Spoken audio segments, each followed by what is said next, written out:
Segundo livro de Samuel, capítulo 18, do versículo 19 em diante. A palavra de Deus nos dirá desta maneira. Então disse Aimás, filho de Zadoque: deixa-me correr e dar a notícia ao rei que já o Senhor o vingou do poder dos seus inimigos. Joabe lhe disse: tu não serás hoje o portador de novas, porém outro dia o serás. Hoje não darás a nova, porque é morto o filho do rei. Disse Joabe ao etíope: vai tu e dize ao rei o que viste. Inclinou-se a Joabe e correu. Prosseguiu Aimás, filho de Zadoque, e disse a Joabe: seja o que for, deixa-me também correr após o etíope. Disse Joabe: para que agora correrias tu, meu filho, pois não terás recompensa das novas? Seja o que for, tornou Aimás, correrei. Então Joabe lhe disse: corre. Aimás correu pelo caminho da planície e passou o etíope. Davi estava sentado entre duas portas da entrada. Subiu a sentinela ao terraço da porta, sobre o muro, e levantando os olhos, viu que um homem chegava correndo só. Gritou, pois, o sentinela e disse ao rei. O rei respondeu: se vem só, traz boas notícias. E vinha andando e chegando. Viu o sentinela outro homem que corria. Então gritou para a porta e disse: eis que vem outro homem correndo só. Então disse o rei: também este traz boas novas. Disse mais o sentinela: vejo o correr do primeiro, parece ser o correr de Aimás, filho de Zadoque.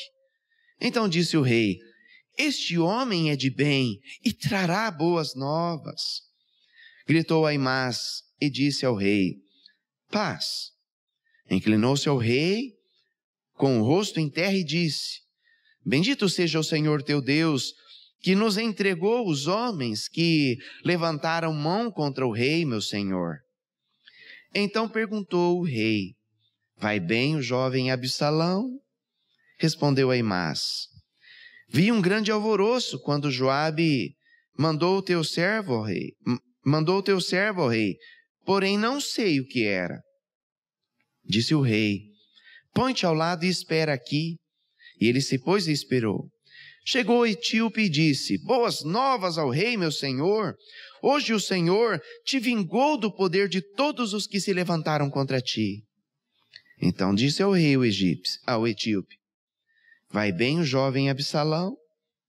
Respondeu o etíope: sejam como os inimigos do rei, meu senhor, e todos os que se levantam contra ti para o mal. Então o rei, profundamente comovido, subiu à sala que estava em cima da porta e chorou. E andando, dizia: meu filho Absalão, meu filho Absalão, quem me dera eu morrera por ti. Absalão, meu filho. Vamos neste momento orar ao Senhor, pedindo que nos dê a compreensão da sua palavra. Querido Deus, nós ouvimos a tua palavra, as escrituras sagradas, neste momento de tristeza do teu servo Davi. Ó Deus, de ver um filho se rebelando contra si, de ver a morte do próprio filho e chorar sobre ela. Por isso, Deus, que nos nossos lares o Senhor nos abençoe, nos livrando desta tragédia, e que as lições da história de Davi possam abençoar as nossas casas, os nossos pais. Cuida, Senhor, que a palavra venha ao encontro dos nossos corações em nome de Jesus. Amém. Uma pesquisa mostrou que hoje somente 1/3 dos filhos convivem com o pai, ainda antes de sair de casa. Os outros 2/3 são criados sem pai ou por um outro pai, ou por outros que passaram como pai. Contudo, não bastasse o peso negativo desta pesquisa, a conta é ainda mais cara quando nos lembramos que destes 1/3 que moram e são criados pelo pai, muitos deles ainda têm péssimos pais. E é sobre viver perto de um pai, mas de uma infeliz paternidade, que vai nos falar este texto sagrado.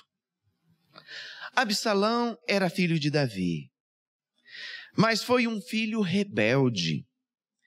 Olhe para a sua Bíblia. No capítulo 15, você verá Absalão dando um golpe e usurpando o trono do próprio pai, o rei Davi. Davi então foge de Jerusalém, levando consigo sua família, levando consigo seus soldados, deixando para trás, diz o texto, apenas 10 concubinas para cuidar do palácio. Capítulo 16, versículo 20 em diante, Absalão se apossa do palácio real e estupra as concubinas do pai. E faz na sacada do palácio para que todo Israel visse a vergonha daquela cena. Nós chegamos nos capítulos 17 e 18. O exército de Davi contra-ataca, ganhando do exército de Absalão e reavendo o palácio. Mas esta missão militar de reintegração de posse é confiada ao general Joabe, um homem violento. E Joabe trata Absalão como um inimigo de guerra, e não como filho do rei Davi, seu senhor. E neste contexto, Joabe mata-o sem misericórdia. A passagem lida vai nos descrever este momento doloroso quando Davi recebe a notícia da morte do seu filho. E há uma esperança no coração de Davi, há uma insistência, ele diz, não, se vem um só, vem trazer boa notícia, mas vem 2, mas se vem 2 e o outro é Aimás, ele vai trazer uma boa notícia, e há no tempo todo no coração de Davi, o nutrir de que viria uma boa notícia. Mas a notícia é de morte. E ela nos ensina sobre lares com um rei, mas sem um pai. Gostaria que isso fosse meditação para os nossos corações. Lares com um rei, mas sem um pai. E o que aprender com Davi sobre estes lares que têm um rei, mas que falta um pai? Em primeiro lugar, observe que Davi não foi um fracasso na sua vida. Há pessoas que tudo onde colocam as mãos fazem com excelência. Não importa se é no trabalho, se é na igreja, ou se é mesmo algo trivial. Sempre que colocam a mão. E onde colocam, fazem muito bem feito. Davi teve um currículo assim em sua vida. Tudo que punha a mão fazia com excelência. Davi só fracassou em um lugar, exatamente onde tinha o dever de mais ter acertado. Davi fracassou na sua família. Veja como foi a vida de sucesso de Davi. Davi foi um ótimo pastor de ovelhas e na sua juventude se apresentou assim. Havia pastores mercenários que só trabalhavam por dinheiro, mas eram covardes quando uma fera aparecia e abandonavam o rebanho. Davi não. Davi matou o leão e o urso na defesa de suas ovelhas, 1 Samuel 17:36. Davi foi um ótimo pastor e orgulhava o seu pai Jessé nesta condição na sua juventude. Tudo que Davi punha a mão fazia com excelência. Davi foi um ótimo músico. Quando precisaram de um músico para acalmar o coração do rei Saul, escolheram o melhor arpista. Davi foi o escolhido. Ainda quando não era conhecido, não tinha fama. 1 Samuel 16:17. Davi tocava, Davi cantava, Davi compunha. Estima-se que 73 dos 150 salmos praticamente a metade deles, são dados como autoria de Davi, porque Davi foi um grande músico nos seus dias. Davi foi também um ótimo guerreiro. Quando enfrentou o gigante Golias, era ainda jovem, mas engana quem desenha Davi sendo um franzino. Davi era um homem muito forte. 1 Samuel 16:18 diz que Davi, quando vai enfrentar o gigante Golias, era um homem de guerra, valente, e o texto descreve como sendo um homem muito forte. A ideia de Davi franzino, baixinho, nos é passada porque nós o imaginamos sempre jovem. Davi só não era alto como Saul, mas era um homem muito forte. E quando assume a condição de rei, era destemido, muitas vezes indo à frente dos seus exércitos.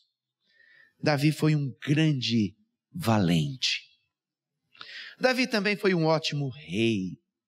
Conquistou Jerusalém, conquistou o palácio real, desenhou o templo, teve apoio incondicional do seu exército, julgava com justiça.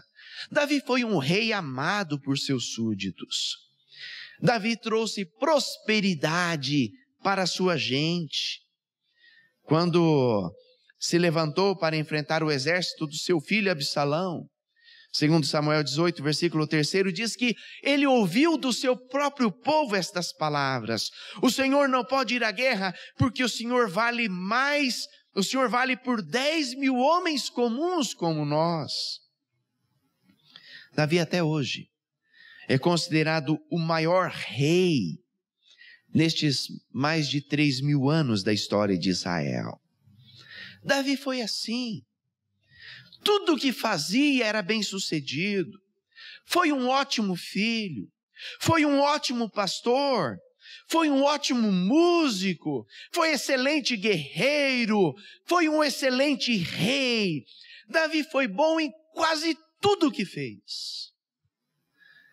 Davi só fracassou onde não podia fracassar. Davi fracassou como um pai. E esta é mais uma verdade que nós não podemos nos esquecer. Pai, você que está nos ouvindo, erre em qualquer lugar, mas não erre como pai. Por isso, na sua caminhada, ensine os teus filhos a falarem a verdade. Ensine a serem honestos nos negócios. Ensine-os a fugir de conflitos. Ensine-os a pagar as contas em dia. Ensine-os a estudar e vencer pelo trabalho e não por caminhos errados na vida. Crie os filhos para se casar e construir uma família no modelo da palavra de Deus. Mas, queridos pais, sobre todas as coisas, crie os filhos no temor de Deus. Crie os filhos na igreja. Estava refletindo esta semana, procurando histórias ilustrativas, me deparei com esta. Era dia dos pais, à semelhança do que estamos agora. E os filhos queriam dar um presente para o papai. Os filhos já eram adultos. Tinham muita dificuldade porque, apesar do pai ser um homem temente a Deus, era um homem muito rico e tinha de tudo. Mas estava na moda agora aquela famosa cadeira do papai. Você já deve, aquele sofá do papai. Você deve estar se lembrando disso. Houve um período que a moda era dar a cadeira do papai no dia dos pais. E por ser uma novidade, papai não tinha. A esposa, uma mulher muito crente, estava contemplando de longe aquela cena de ver o pai se assentando no seu sofá, agora tinha ganhado a cadeira do papai, e os filhos ao redor dando risada, brincando. Foi quando alguém ouviu a mãe, mulher tão crente, balbuciar estas palavras. E ela disse assim: agora ele se parece de fato como um rei assentado no seu trono.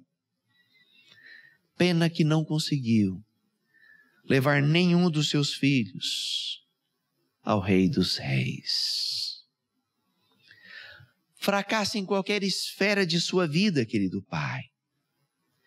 Mas não fracasse como um pai cristão, de levar os filhos a Jesus Cristo e andar nos caminhos da palavra do Senhor. Lares com um rei, mas sem um pai. E o que aprender com Davi? Observe que Davi não foi um fracasso na vida. Fracassou como um pai. Observe em Davi a razão do fracasso. Atos capítulo 13, o versículo 22, afirma que Davi foi um homem segundo o coração de Deus. O que levou este homem, um homem selecionado, um homem que era para ser um modelo, a errar como um pai? Veja as suas falhas. Davi errou por um excesso de ocupação. Ele assumiu o reino dividido, nos ensina assim Samuel, no capítulo 2.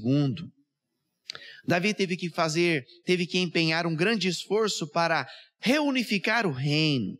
Desde então, a sua vida se tornou uma grande correria. Administrar guerras, gerir conflitos do próprio reino, despachar na condição de rei, julgar demandas. A agenda cheia de Davi o distancia dos seus filhos. Aqui está uma das maiores armadilhas do nosso tempo.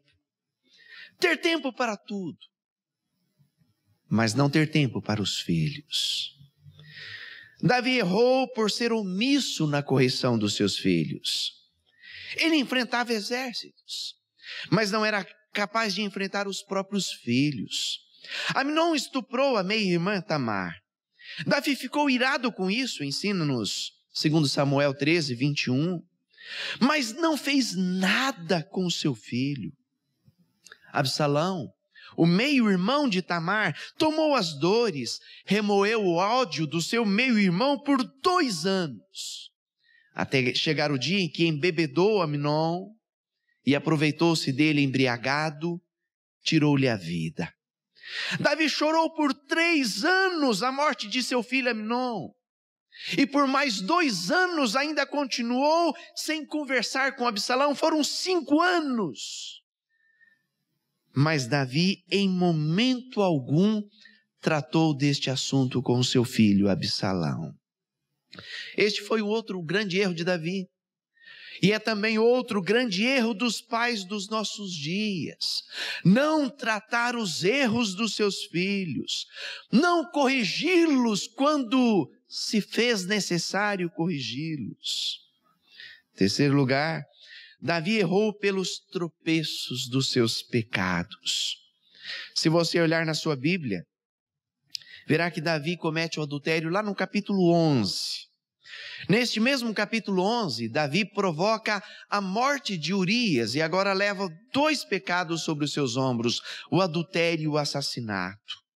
E Davi faz de tudo para acobertar os seus erros. Se você olhar na sua Bíblia, isso se dá no capítulo 11. No capítulo 12 e deste capítulo 12 em diante, a família de Davi começa a se desmoronar. Morre o bebê, fruto daquele adultério. Vem um incesto de Amnon e vem em seguida o crime de Absalão, seguido de sua rebelião. E sabe por que Davi não conseguiu tratar dos erros dos seus filhos? Porque Davi tinha culpa. Culpa dos próprios tropeços. Sentia medo de tentar tratar dos pecados dos seus filhos e ouvir deles. Mas o Senhor também errou, papai. Estes erros nos ensinam algumas lições que são imprescindíveis para as nossas vidas nos dias de hoje. Querido pai, tenha tempo para os seus filhos. Crianças precisam de atenção de um pai. Crianças precisam de um pai que brinque com elas. Adolescentes precisam da atenção de um pai. Adolescentes precisam de um pai presente nas suas crises para orientá-los, corrigi-los. Jovens precisam da atenção, precisam da companhia de seus pais, porque é nesta companhia que virão as orientações que terão o poder de fazer deste jovem o andar nos bons caminhos. Não se ausente dos teus filhos, querido pai. Eles precisam da sua presença. Segunda lição para nós: corrija os seus filhos. Corrigir é mostrar amor, não mostrar ódio. Crianças precisam ouvir não. Crianças precisam conhecer a varinha do amor. Adolescentes precisam conhecer broncas. Precisam experimentar castigos. Limite é ato de amor. Jovens precisam ouvir também o não. Palavras que contrariem os seus impulsos e os seus desejos. Alguém já disse que o filho que chora hoje pela correção honrará o pai amanhã por sua educação. Querido pai, corrija os teus filhos. Ao fazê-lo, você mostrará amor e não desprazer. Deus perdoa, mas não tira as consequências dos nossos erros. Esta é a terceira lição. Por isso, querido pai, fuja dos tropeços, porque eles vão custar caro. Não tente esconder os erros do passado, ao contrário. Use das tuas falhas e das consequências que pagou por suas falhas como aulas para ensinar os teus filhos a não repeti-las também em suas vidas. Por isso, querido pai, pode errar em muitas coisas na vida, mas no projeto Filhos, lembre-se que isto vale mais do que todos os teus demais projetos deste mundo. Por isso não erre como pai. Lares com um rei, mas sem um pai. E o que aprender com Davi? Observe que Davi não foi um fracasso. Observe em Davi a razão do fracasso. Mas a terceira lição para nós: observe de Davi o resultado do seu fracasso. Tive a curiosidade de pesquisar os 10 maiores fracassos de tecnologia e me deparei com uma lista dos 10 grandes fracassos dos últimos 10 anos. Muito curioso, porque nós temos uma tendência de ver apenas a tecnologia que se torna sucesso. Mas há aquelas que são lançadas em fracasso. Programas de computador que não decolaram. Smartphones que foram lançados no mercado e não conseguiram vender. Consoles de jogos eletrônicos que levaram a falências. Coisas que eu nunca tinha ouvido falar. O resultado foi de inúmeros prejuízos financeiros, demissões, falências de empresas que se desenhavam a ser gigantes no mercado. Ouça o que eu estou dizendo. Fracassar custa caro. E custou caro na vida de Davi fracassar com a sua família. Veja as consequências de tudo isso. Custou problemas no seu trabalho. Davi perdeu provisoriamente o seu trono na revolta do seu filho Absalão. O texto é um desdobramento de tudo isso. E ao tentar reconquistar, Davi teve um exército dividido e um exército teve que lutar contra o outro exército dentro do próprio reino. Doravante, Davi governou com a desconfiança de parte de sua nação. Este é hoje também um problema para todos nós. Muitos profissionais têm a sua empresa, têm o seu cargo no trabalho, arranhados pelos filhos que fizeram coisas erradas. Eu já vi até pastores que perderam igrejas porque perderam os seus filhos. E todos os filhos caíram no mundo de tal maneira que espirrou no ministério do pai. Custou também para Davi uma grande vergonha. O Salmo de número 3, lido outrora durante a liturgia do culto, descreve um momento em que Davi fugia do exército do próprio filho Absalão, quando numa revolta se levantava contra ele. Queria matá-lo. Davi revela no versículo 3 que as pessoas olhavam e diziam assim: não há salvação para Davi não. Esse daí já era. O filho chegou a estuprar as concubinas do pai, fazendo com que o problema moral que o pai tinha tanto tentado esconder fosse assunto em cada esquina, em cada casa de Israel. Que vergonha para um homem que tinha sido selecionado como um homem de Deus, agora saber que todo o país tomava conhecimento dos seus pecados pessoais. Quanta vergonha! Pais não passam pelos tropeços dos nossos dias. Custou para Davi ver a sua casa se desmoronar. Lar é sinônimo de amor, de aconchego. Lar é a lembrança de que é sempre um lugar que precisa haver paz. Mas na vida de Davi, o palácio passou longe de ser um lar. Tornou-se uma casa de ódio, lugar de pessoas estranhas entre si. Tornou-se um lugar de pecados como incesto, traição, derramamento de sangue. Quantas tristezas para o coração daquele pai. Custou para Davi muitas lágrimas. Davi se tornou um homem de muitas lágrimas. Chorou pelo filho recém-nascido quando morreu. Capítulo 12, 21. E Deus o levou, o texto bíblico do capítulo 12, versículo 15, diz que levou por causa dos pecados de Davi. Chorou por 3 anos a morte de Abnom, capítulo 13, versículos 23 em diante. Mas o choro de Davi, descrito neste versículo 33, pela morte do seu filho Absalão, é uma das cenas mais emocionantes da Bíblia. E pior, a dor profunda de Davi é porque fazia 5 anos que ele estava em guerra com seu filho. E fazia 5 anos que não falava com seu filho. Absalão fez de tudo para que o pai conversasse com ele. E o pai se negava a conversar com Absalão. E agora Absalão está morto. E o texto mostra Davi chorando amargamente. Choro de desespero pela morte do seu filho. Davi foi assim. Acertou como rei. Acertou como um guerreiro. Como um herói nacional. Acertou até como um homem de Deus.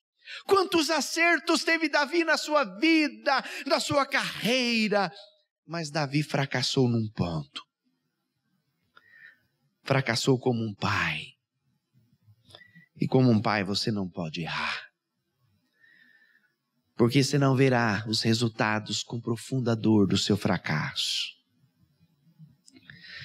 Uma adolescente escreveu uma cartinha para o seu pai no Dia dos Pais. E a cartinha dizia palavras assim: papai, um dia eu vou encontrar o meu príncipe encantado, mas o senhor será para sempre o meu rei. Normalmente quando uma mocinha escreve uma cartinha dessa é porque ela já encontrou o príncipe encantado dela. Mas no coração, no seu coração, o seu pai será sempre o seu rei. Por isso, querido pai, lembre-se, você será um rei. Será um rei na sua casa, no seu lar. Mas mesmo sendo um rei, não fracasse como um pai. Pois esta é a sua grande missão da vida. Quero concluir dizendo que lares com um rei, mas sem um pai. E o que aprender com Davi? Observe que Davi não foi um fracasso, ele acertou em quase tudo na vida. Observe que em Davi, a razão do fracasso, ele criou mal os seus filhos.